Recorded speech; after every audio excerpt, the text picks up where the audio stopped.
నేను కొణిదెల పవన్ కళ్యాణ్ అనే నేను శాసనం ద్వారా నిర్మితమైన భారత రాజ్యాంగం పట్ల నిజమైన విశ్వాసం విధేయత చూపుతానని, భారతదేశ సార్వభౌమాధికారాన్ని సమగ్రతని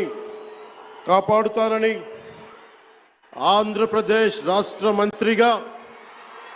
నా కర్తవ్యాలను శ్రద్ధతో అంతఃకరణ శుద్ధితో నిర్వహిస్తానని, భయం గాని పక్షపాతం గాని రాగద్వేషాలు గాని లేకుండా రాజ్యాంగాన్ని